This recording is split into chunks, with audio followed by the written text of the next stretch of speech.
Hello. Great to have you here. My name is Shauna. Today's reading is a general love forecast for November 2025. As always, take the messages that resonate and release anything that doesn't. Don't forget to like and subscribe to stay connected with upcoming readings. Let's see what's headed your way. Next image that I saw when I was meditating on this month's reading for you. So it's almost like Homer's Odyssey. Okay, it's just this man. He's by himself, though. He doesn't have any other people with him or his soldiers with him. He's definitely wearing some type of a Roman outfit, from what it looks like to me.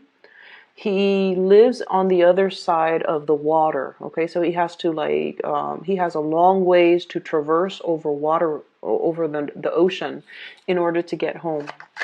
He chartered a boat, and he's still wearing his armor and his war gear. And he's just like, okay, the battle's already done. I'm a winner. I'm just trying to get home right now. And he's still fairly young, I would say, under the age of 30. And he's just trying to get home. He chartered a boat. He rented out this boat or bought the boat or whatever. And he's by himself on this voyage. So he's just trying to get home. Along the way, he's like steering his boat. He hits like a swarm of mermaids, okay? And they're tossing their seashells onto his boat as a gift, as like a parting gift. He waves goodbye to them, and he's like, oh, if I were to tell the people back home that I saw a flock of mermaids, they're not going to believe me. And then the next day, he continues on his journey, and he sees the sunrise, and it's like this giant, so he must be close to the equator. It's like this giant ball of fire in the sky, and he's all like, oh, if I tell the people back home that I saw this giant ball of fire coming through the horizon, they're not going to believe me. And then the next day, he made, a little bit more progress along the way. And then he sees like a two-headed bird flying above him. It looks almost like a pterodactyl. That's what it looks like, but it has two heads. And it's like spitting out fire. And he's like, well, if I tell the people back home, they're not going to believe me. And so he sees all of these amazing things on his voyage. And he's just like, I wish they could see it, because if they see it, they would believe me. So if I were to tell my story when I get home, no one's going to believe me. He finally makes it home, and he gets like a really warm warrior's welcome. And he sits down at the dinner table, and they're like, tell us, what did you see? What did you see? And so, the people that are sitting around him, it's like a lot of different types of people. Some of them work for him. Some of them are his family members. So I see like an older pudgy lady, an older skinny man. So I feel like they're a couple, possibly his parents. And I see a bunch of little kids sitting on the far end of the table.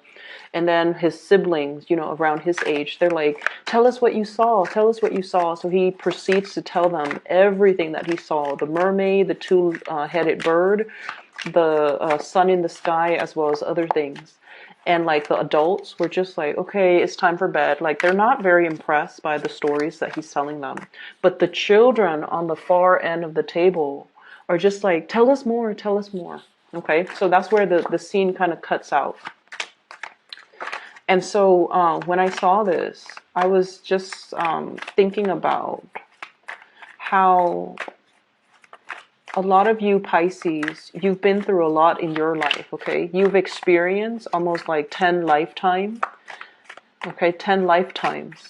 You've experienced what is equivalent to what somebody would have experienced in 10 lifetimes. And I feel like it really aged you. It really matured you. It made you a really strong person. And I feel like, in a way, some of you are looking back on your past experiences, and you're just like, I've seen a lot of things in my lifetime. I've put up with a lot of things. And I never, I want to say, like, whatever, like, didn't break me made me stronger. It made me, a lot more resilient. It made me a lot more sure. It almost like solidify your resolve, your will to live, your will to, live another day, see another day. And there's at the same time this sense of homecoming, this sense of like how the realization of how important family is to you.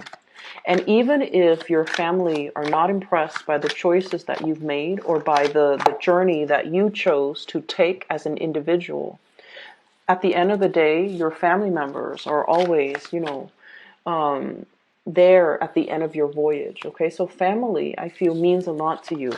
Even if you don't agree with each other, even if they don't agree with the choices that you make, there's always this sense of like they're always open armed when they see you.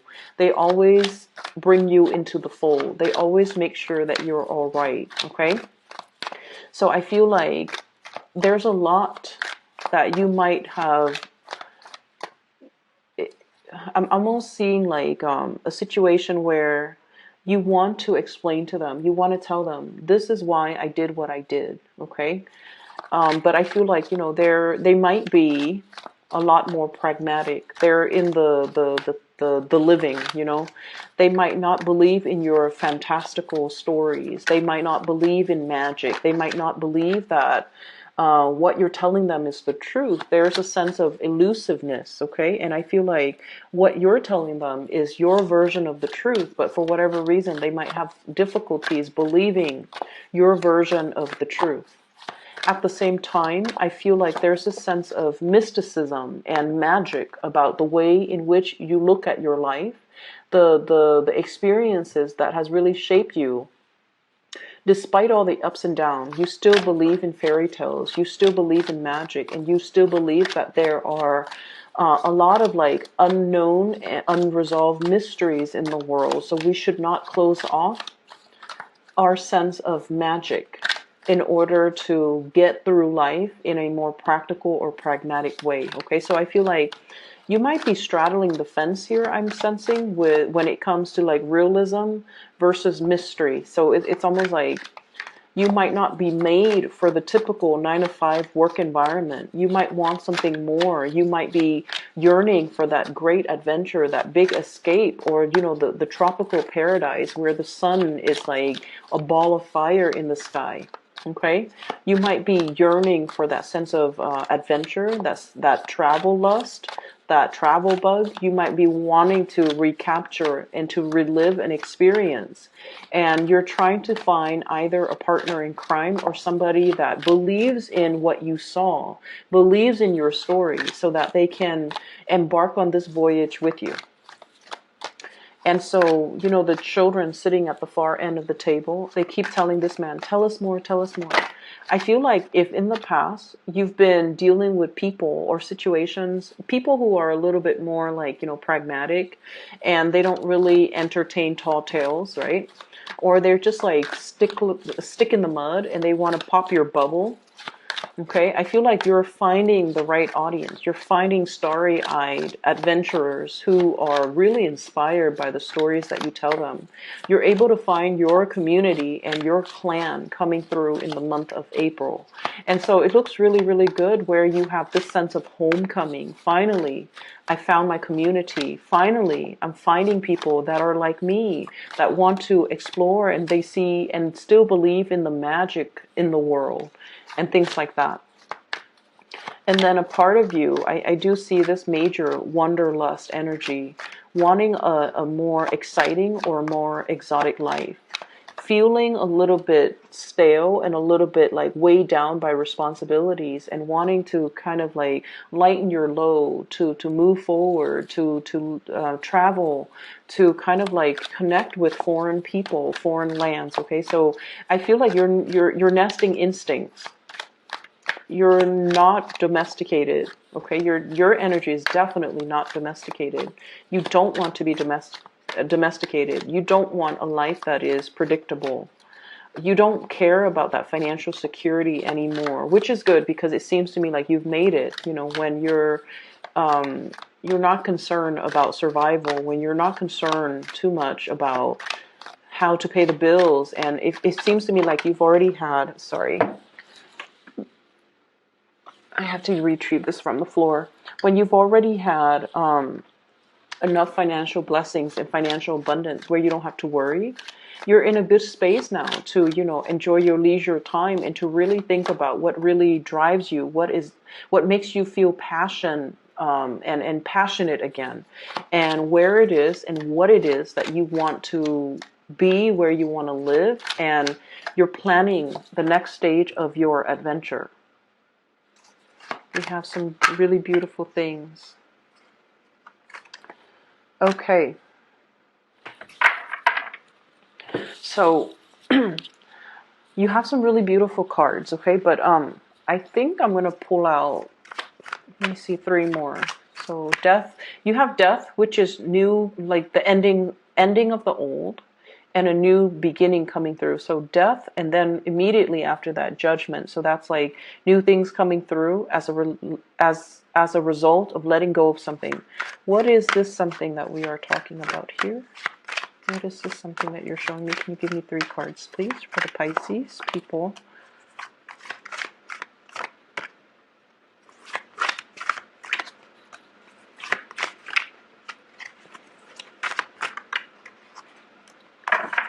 Okay, so this is the card about success, okay? It's next to the Queen of Pentacles, so this is worldly success, having a lot of financial abundance, like I mentioned. Some of you might be getting a promotion. Some of you are getting a major step up in your career. Some of you might get a big pay increase. But either way, your financial situation is golden. It looks really, really positive. And you're also re-examining the work that you're doing. And I feel like, yes, on the one hand, it is very stable. It brings home and generates a lot of money for you. But with this 4 of Cups, it's like, I want a little bit more. I want that fantastical job. I want that magic and the passion. And I want to feel alive with the work that I do.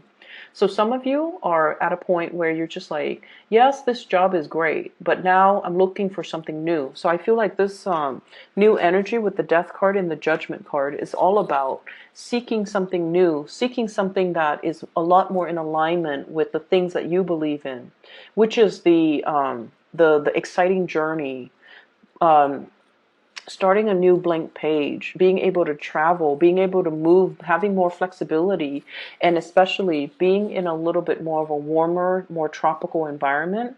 So I feel like for many of you, it has snowed too long where you are, is what I'm sensing. So I don't know if you're living in an environment where it's a little bit sparsely populated and it's really hard to find a community of people, or you're in an environment where it's like cold year round and you're looking for more sunshine. So that ball of fire, that sun in the sky that looks like a ball of fire, it indicates to me a more tropical environment. And I feel like you're looking for sunlight, or you might, for some of you, have seasonal depression. And so it would behoove you to move to a more warmer climate, okay, just for your emotional health. Of course, we all don't have the luxury to just be able to pick up and go, but I feel like you're starting to realize it. Some of you might be aging and you're just like, I can't stand this cold anymore. So I need to, get myself to a better place, or to find something else. So I feel like there's a need here, movement in the southern direction. So this is travel. This is swift travel and swift movement and swift communication and relocation, and especially moving into the southeast direction. I feel like that's what's in store for you guys. So you might be contemplating about new jobs that are coming through in the picture. There might be a new job on the offing for you that might require a total relocation. And it looks really, really beautiful, because what's coming through is the King of Pentacles, which is new promotion, new work. The Hierophant, working in a very strong, working in a very stable, a very institutionalized type of an environment. This is a job that I usually call it like not so much working for a nonprofit or a private enterprise, but more for the public sector, okay? Dealing with institutions, dealing with like top-down type of management, which is not all bad. It sounds boring, but it's not all that bad. And it's so stable, and it's been around for a really long time. So you have a little bit of job security, but then on top of that, it pays really well. Okay, so you can escalate, and you can, get constant promotion. You can climb that corporate ladder. And the work environment itself, I feel like It's really right up your alley. So some of you might be solicited for a job. Some of you might be solicited to run a company or an organization. Some of you might be thrust into really strong, intense leadership positions. And you have all of these ideas that you have collected from all the other places that you have worked to really make some major, powerful changes in this kind of stale and stagnant environment. And at first, people might not be receptive, but I feel like over time, they're going to start to see the merits in it. They're going to believe in the things that you're trying to bring forth into the world. And they're going to, I feel like, internalize your vision.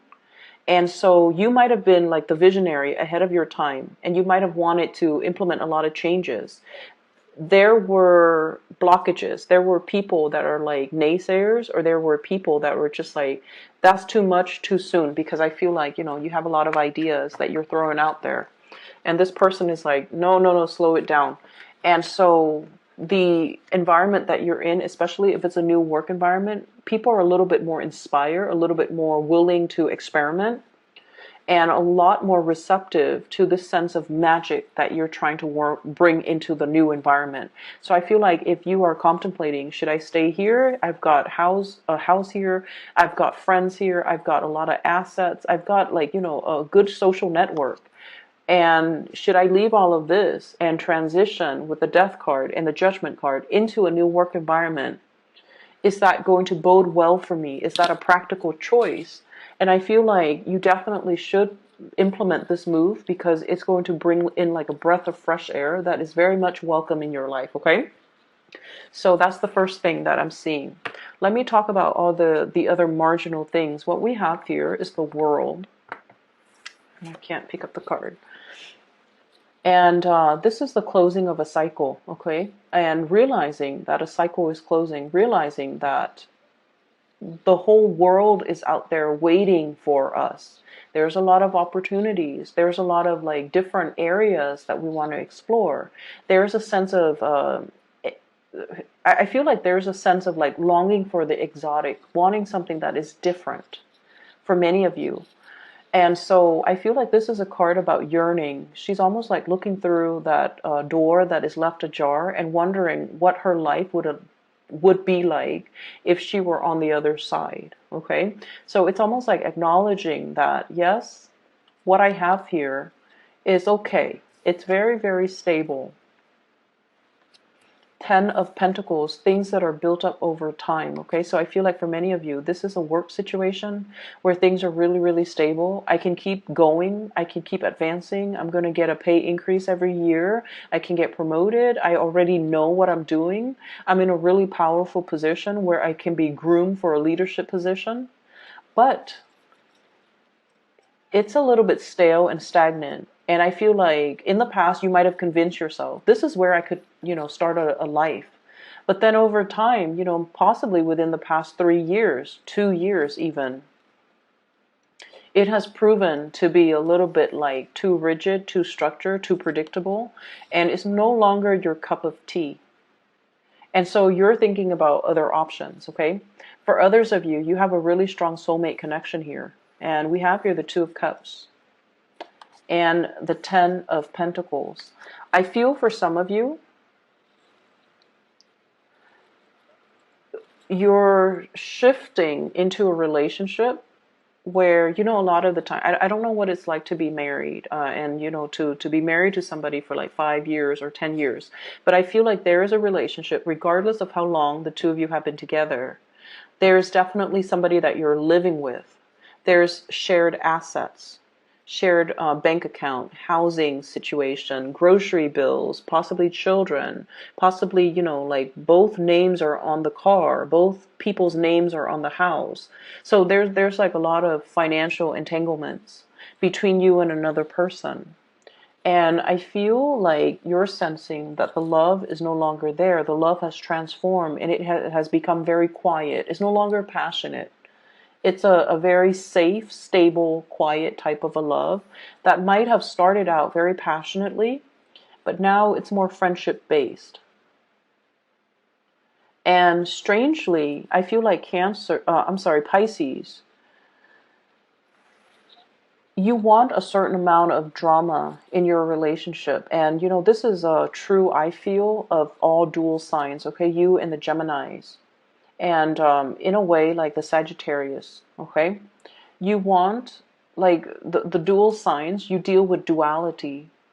If it's too safe, too stable, it's too predictable, it could be a little bit boring for you. If it's too hot and heavy, too unpredictable, then it can be too much for you. But you want a certain amount of push and pull. You want a certain amount of love, but then detachment.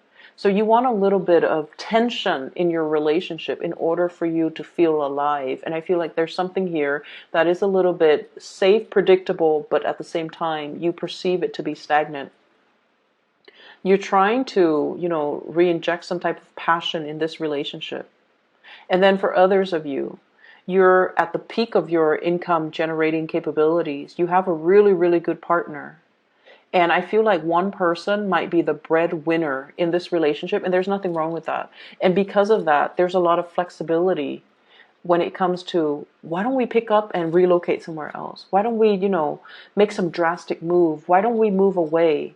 And you can work from home, and then I can find another job, and everything will be amazing. So you're trying to find that passion or re-inject that passion into a relationship, and you might feel like, maybe we should move. Maybe the change in scenery, the change in location, the geographical locational changes would be that, would kind of like be that spark in this relationship, that much needed spark for this relationship. So I feel like you're looking at a situation and you're trying to find external sources of inspiration to bring into the fold, when in fact the relationship looks perfectly fine, but you're looking for something a little bit more, okay? For some of you, you could be dealing with an earth sign, and I'm seeing Taurus, Virgo, Capricorn. Some of you could be dealing with a water sign, Pisces, Cancer, Scorpio. And what I'm feeling in general is that the two signs that you're dealing with, these are more homebody. These are more domesticated people that you're dealing with, okay? Especially the Scorpio and also that Taurus. They're a little bit more, well, Virgos too, Cancers especially. So either way, my point is the people that you're dealing with, they're a little bit more on the domesticated front, okay? They're nervous about change, and I feel like you're pushing change too much, too fast, and it's making them really, really apprehensive. And I feel like they might feel like you're a little bit frivolous, you're a little bit whimsical.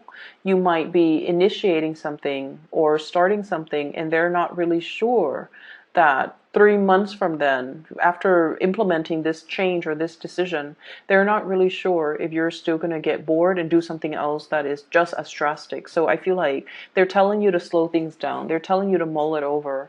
But deep down, they are very internally scared of change, scared of upheaval, because they're a little bit more domesticated, and they're a little bit more like, they're looking for a little bit more certainty. They want to put down roots. So, if it's not broken, don't fix it. Like, that's the mentality of the person that you're dealing with. They're very practical. And so it's really hard to convince this person. And I feel like you don't have to convince them with the practical argument. You just need to convince them with the emotional argument, which is being able to identify accurately what it is that you want, what it is that really stirs your passion. I want to be in the tropics. I want to interact with different people from a different culture. I want to be able to, walk around at night without feeling cold. I want to be able to, it's like just telling them what it is that really stirs you. And I feel like when you approach these people from that angle, it's going to really hype them up. It's going to make them want to bring these things for you, or create these things for you, or to go out into the world and find these things to give to you. So I'm sensing that many of you are looking for a change. You've realized that where you are professionally, it's stable. It can keep growing, but you're not really happy there because emotionally you yearn for more, and you yearn for more excitement and more adventure. And if it's the spirit of adventure that you're looking for, I feel like somebody is putting like a damper on your plans, but I feel like you can convince them. Okay, they're just afraid of change, and they're just afraid that this is something that is fickle. They might think that you're fickle, like you might want this now, but 3 months from now you might not want it and you might regret the decision. So I feel like they're not really understanding what it is that you innately need and want, and so you kind of need to walk them through the process. Okay. Um, I'm sensing like an age gap, a cultural divide between two people as well. The world card usually indicates like dealing with foreigners. So you might be dealing with someone who might have different values, who might be culturally very different from you. And so you're seeing the same situation, but through different lens. And so approaching them from a different perspective, I feel, is a lot more, it's going to yield a better result. Okay, some of you could be dealing with a lot of different people in your work environment from different backgrounds as well. So work ethics might be different. Okay, the things that we value, as you know, I'm speaking here from an American like standpoint. Okay, the things that we value when it comes to work ethics, when it comes to punctuality, when it comes to quality and delivery of our work, might be very, very different across the board if you're dealing with people from different culture. So there might be, you know, these little annoyances that you have to kind of work out when you're dealing with cross-cultural communication, cross-cultural expectations as well. The bottom